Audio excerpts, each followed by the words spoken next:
Hi, I'm Jeff Bloomberg and I'm the Chief Operating Officer at MGE. And for this week's tip, I want to talk about being an executive.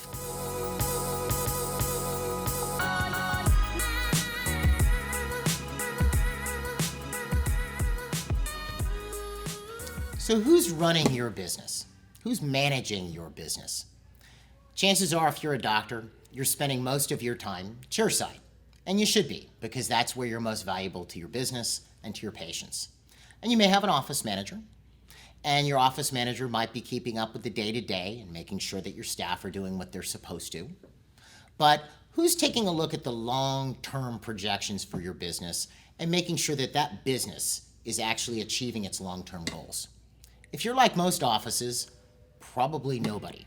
And this is the reason groups like MGE exists. We train doctors as executives and office managers so that they can run their businesses effectively. But if you're sitting at home and watching this, and let's say you're not trained as an executive, what can you do right now to start fulfilling your executive, duties to a better degree and gaining more control over your practice? Well, I wanted to throw that out to you, and that's the whole purpose of this tip. It has to do with having executive time. In your schedule, you build in time for clinical procedures. You may even build in time for treatment presentations. You might even have time for morning huddles or morning production meetings.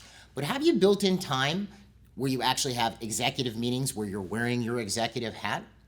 Chances are, if you're like most doctors, I like to say chances are, you haven't. So here's what I'd recommend. This is something you can implement right away. Every week, you and your manager spend a half hour to an hour at an unalterable time every week having an executive meeting. Now, what would you do during this executive meeting? All right, well, we're starting off basic here, right? Here's what I would do. You got that time set up. Remember, with meetings, you got to have that time, and it never changes every week, or people just drop the meeting and it falls by the wayside. But you got your meeting set up. You're going to do 4 things. You're going to review statistics for the practice. You're going to take a look at next week's schedule and how it relates to the month overall. You're going to discuss financial and personnel matters, and you're going to look at the effectiveness of the practice's marketing. Let's talk about each of those a little bit more in depth. Let's first have a look at statistics. Now, the average MGE client spends 11 days training on statistic management. So obviously, I'm not going to get into this in a 5 or 10 minute video.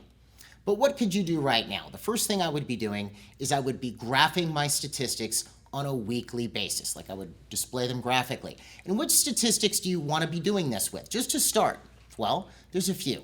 Production, collections, new patients, and if you want to get a little fancier, you could add treatment plans presented versus accepted, and new patient calls, people who call in off of your promotion, versus new patients scheduled, which would be new patients, all right? So you got those statistics. You and your office manager are looking at these things, and you're taking a look at, are they growing? Are they contracting? Does anything need immediate attention? That's why we're doing this.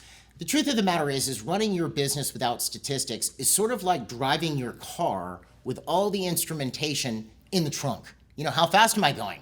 Do I need gas? I don't know, it's in the trunk, right? You need some sort of an indicator, something to show you how the business is doing, whether you're experiencing growth or contraction, because then it will stimulate some type of action. One other thing about statistics, you want to look at statistics on a weekly basis. Now, why weekly? There's a lot of reasons for it, but let me give you this simple one. Let's say you have a production goal of $100,000 for the month. That's your goal. And you're not looking at how it's going every day or every week. Well, then it comes around to the 23rd, and you look at a day sheet. How am I doing? I'm at $40,000. It's the 23rd. You don't have time to do anything to make your goal. Well, had you been looking at that month earlier, let's say after week 1, you were only at 10, you would have had time to do something about it, all right? So the reason you're looking at weekly is because you're managing towards an overall bigger goal. It gives you more time to take action. So it's important that you look at weekly statistics. So that would be the first thing I would do. Look at practice statistics. Next, and this sort of relates to number 1 a little bit, we're going to look at next week's schedule and the week after, because if you talk to any scheduler, they'll tell you that the more time you have to fill an opening, the better chance that it's going to get filled. So if I'm looking at next week and the week after and I see, wow, we have 3 hours available during primary time on Wednesday and 2 hours on Thursday, if I'm having my executive meeting on Friday, there's a good chance that come Monday I can get that stuff filled. If I find out the day before it's a little bit too late.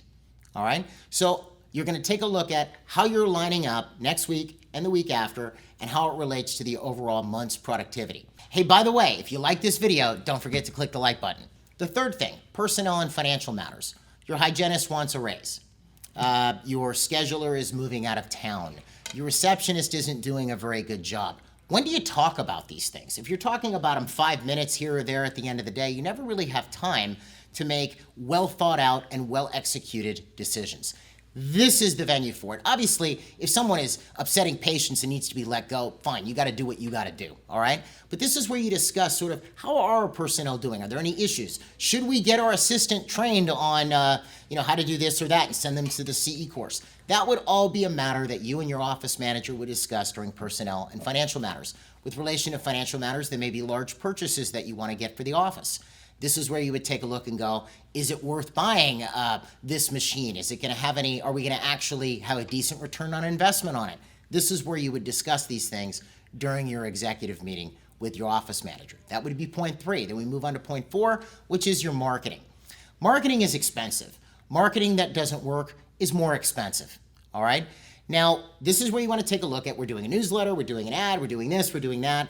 How are these things working? And are there any of these things that we need to pull back, change, adjust, and so on based on how things are performing? This is why I do recommend keeping that statistic of number of new patient calls in, because let's say, for example, you think that your newsletter campaign is not working. It's not working. But then because your new patients are down. But then you find out that the newsletter is getting a lot of phone calls. Well, the problem's not with the newsletter. The problem's with whoever's answering the phone. Always be wary of that, by the way. I'm just going to throw that out as a word of warning. Before you go making drastic changes in your marketing, always take a look at the entire thing. Not just, is it getting a new patient, but is it getting responses and who's handling the call? But that would be the 4th thing I would cover in my weekly doctor office manager meeting. Now, when you finish all this up, you'll have a list of to-dos, targets, and you figure out who's doing what, and then you get on with your day. And then at the beginning of every day, you sort of review your weekly list to make sure that you execute all the targets that you put together for last week. It's a very simple thing. I want to keep this real simple, but I want to start putting you in a position where you're getting proactive about managing your business. Managing starts by looking at real things, not opinions. I've seen people change marketing campaigns because they feel it's not working as opposed to looking at actual metrics. This is why we look at statistics. This is why we look at facts. And this is why, as executives, you have to sometimes sit back, all right, away from all the noise and take a look at the practice sort of from above and figure out what's going on with this business and where do we want it to go. Having that executive time gives you that opportunity. Try it out and tell me what you think. I'm always looking for feedback. You can leave a comment below, or you can email me at jeffb@mgeonline if you have any questions. Otherwise, don't forget to subscribe. Very important. Click the subscription button, and don't forget to click the notification button if you'd like to be aware of these new tips as they come out. And if you have any questions about MGE, you can check us out online at mgeonline.com or call us at 800-640-1140. We'll see you at the next tip.